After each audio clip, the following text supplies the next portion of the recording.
네, 지금은 오피스텔 상가, 그 다음에 뭐 수익형 부동산이라고 매달 월세가 들어오는 그런 부동산들을 지금 분양을 하고 있습니다.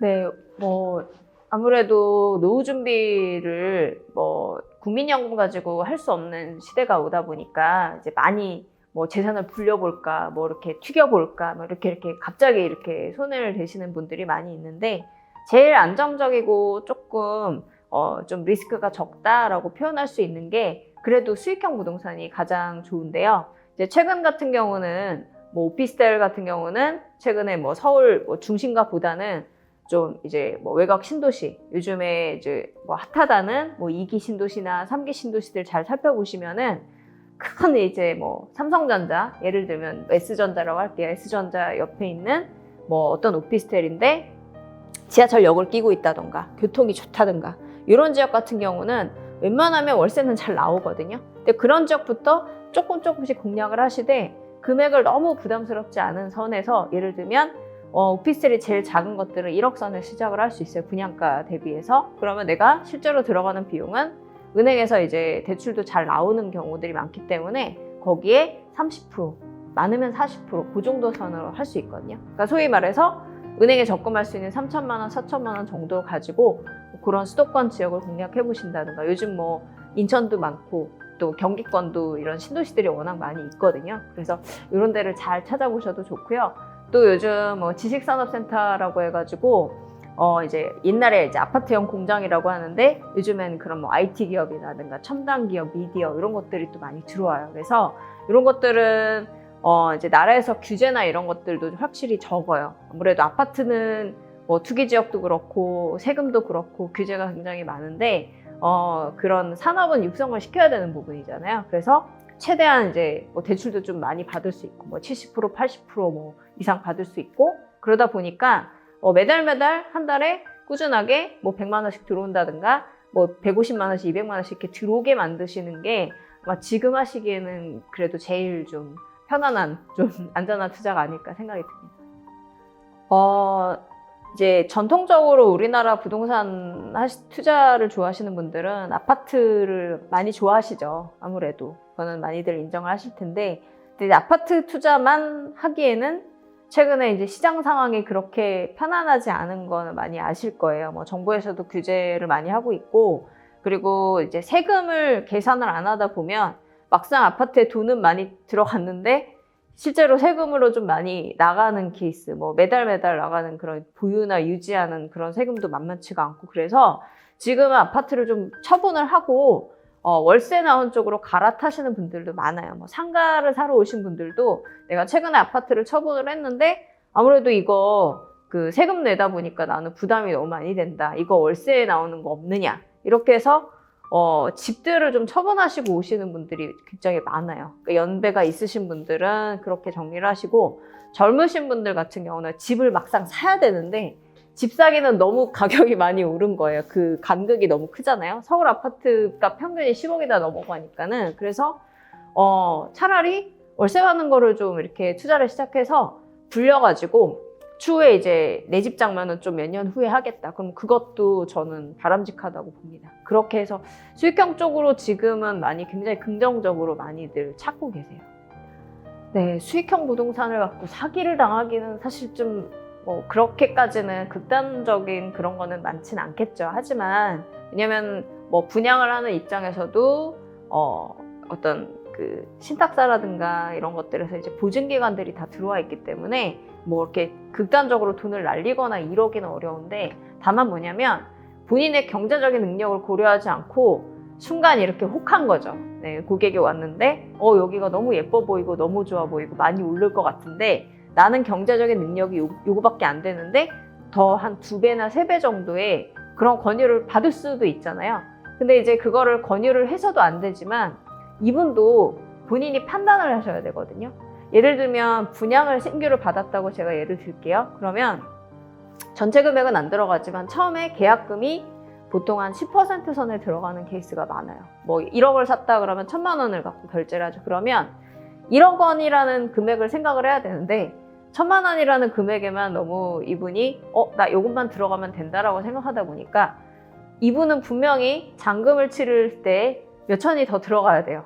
근데 분명히 그걸 알고 있으면서도 한편으로는 좀 이렇게 욕심을 많이 내시다 보니까 이거 나 1년 안에 팔아서 어떻게 해보겠다. 그러면 또 이렇게 판매하시는 분도 그거를 또 이렇게 아무래도 부추기죠. 내가 이제 이분한테 이거를 많이 권장하라면 자기도 돈을 많이 벌 수 있을까. 하지만 이 투자하시는 분은 내 돈이 나중에 몇 년 후에 얼마가 나가는 걸 생각을 하고 투자를 하셔야 되는데 무리하게 하셨다가 이제 결과가 안 좋아진 거를 제가 봤어요. 어떤 경우가 있냐면 잔금이 됐어요. 그런데 이분이 생각같이 하나 정도 살 수 있는 분이 3개나 4개 정도의 오피스를 샀다고 치면은 잔금이 이만큼이 들어가야 되잖아요. 준비가 안 된 거예요. 그리고 그 안에 못 파는 거예요. 그럼 어떻게 되느냐? 이거를 급하게 시장에 내놓으면 사람들은 깎아서 삽니다. 그러면 이분이 들어간 금액조차 어떻게 보면 손해를 오히려 보신 그런 케이스들을 봤어요. 그거는 어느 한쪽만 뭐라고 할 수도 없고 그거를 왜 권유했냐라고 하기도 그런 게 권유하신 분들도 그렇게까지 깊이 생각을 못 하시고 권유를 하신 것 같고요. 그리고 사시는 분은 더욱더 깊이 생각을 못 하시고 좀 이렇게 이거 하나 사서 금방 팔 수 있겠지라고 생각하시는데 시장 상황은 항상 변하거든요. 그래서 이 내가 잔금 치를 능력이 되는가 아니면 중간에 내가 이거를 처분할 수 없으면 이거를 자기 능력으로 자기 정말 아는 주변 지인이라도 해서 최소한 손해분 안 보게끔 어떤 능력을 좀 발휘를 하셔야 됩니다. 그래서 이런 것까지 좀 고려를 하셨으면 좋겠습니다. 네, 요즘 수익형 부동산도 기준을 잡을 때는 서울에 강남에 있는 그런 고급 오피스텔 같은 경우는 5억짜리도 있고 10억짜리도 있고 20억짜리도 있어요. 근데 이제 그렇게 기준을 잡다 보면 너무 기준이 높아지고요. 평균적으로 원룸의 가장 작은 소형 오피스텔을 기준으로 한번 잡아볼게요. 그러면 보통 분양가가 1억 선에서 2억 선으로 보통 잡습니다. 이제 최저가 경기권이나 이런 데 잡았을 때 그렇게 되면 월세를 통상 월세를 50만 원, 60만 원, 70만 원 요 선에서 우리가 평균 직장인들이 낼 수 있는 오피스텔 월세가 있어요. 강남은 물론 비싸게 내지만 평균 이제 경기권이나 외곽 지역 같은 경우는 5, 6, 70 요 정도 선에서 원룸 월세를 내거든요.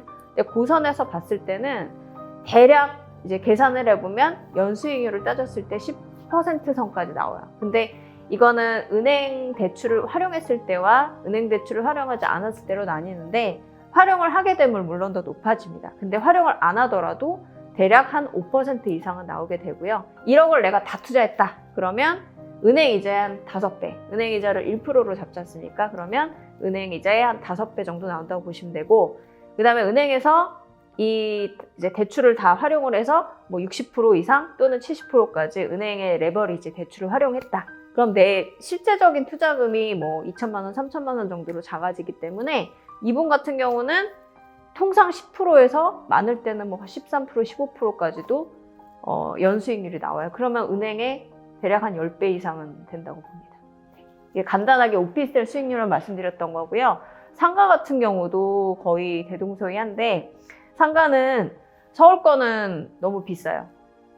네, 상가는 서울 같은 경우는 지금 5%는 아예 꿈도 못 꾸고 강남 같은 경우는 지금 2%, 3%대, 물론 레버리지를 활용 안 했을 때지만 그렇게 잡기 때문에 저는 오히려 상가는 특별히 더 외곽 쪽, 경기권, 그런 신도시권으로 해서 분양가를 3분의 1에서 4분의 1값. 예를 들면 서울 강남의 1층에 한 10평짜리 상가를 지금 새로 만약에 신축한다 그러면 진짜 30억, 40억씩도 가거든요. 근데 외곽으로 가게 되면 10억 미만, 5억, 6억, 7억 이 정도에서 전체 분양가로 살 수 있어요. 그래서 월세로 따졌을 때는 거의 한 3배, 4배 정도가 훨씬 더 잘 나옵니다.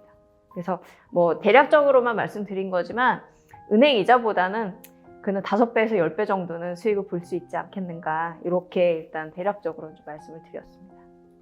오르죠? 그거 말씀해 주세요. 수익형 부동산의 가격이 오르는 거는 이제 오피스텔 같은 경우는 좀 말씀을 드리면은 입지가 좀 소위 말해서 사람들이 제일 좋아하는 입지가 어디예요? 지하철역 앞, 역세권이라고 하잖아요. 기본 어떤 그런 교통의 요지들에 있어요, 보통. 그런데 거기에 예를 들면 오피스텔이 조그만, 왜 아파트도 조그만 나홀로 아파트는 이렇게 가격이 좀 적고 대단지가 비싸듯이 오피스텔도 그래요.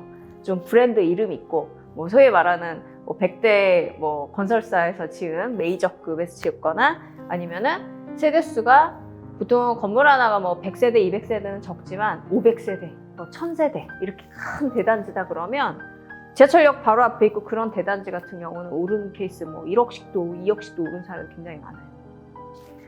네, 자 수익형이든 어떤 투자 조건이든 부동산이라는 거는 특히 우리나라에서는 굉장히 이제 은퇴에 좋은 수단이 맞아요. 다만 내가 부동산이라는 거를 모르고 어떤 난이도를 모르고 해서 뭐 누가 권장을 한다고 해서 땅이든 뭐든 막 그렇게 사들이게 되면 이게 금액이 굉장히 큰 상품이기 때문에 내가 상대적으로 입게 되는 그런 뭐 상처나 이런 돈에 대한 리스크가 굉장히 클 수가 있어요. 그래서 제가 충분히 말씀드리지만은 내가 할 수 있는 작은 금액부터 그리고 누구나 좋아하는 뭐 역세권이라든가 또 그 신도시라든가 이런 지역들을 잘 눈여겨 보셨다가 한 개씩 뭐 나 월세 한 50만 원만 받아볼까? 한 뭐 70만 원씩만 내가 이렇게 해볼까 해서 조금씩 경험을 쌓으셔가지고 진짜 좀 이렇게 뭐 한 달에 정말 내가 월급 외에 뭐 몇백만 원씩 들어오는 그런 투자자까지도 성장을 하실 수가 있거든요.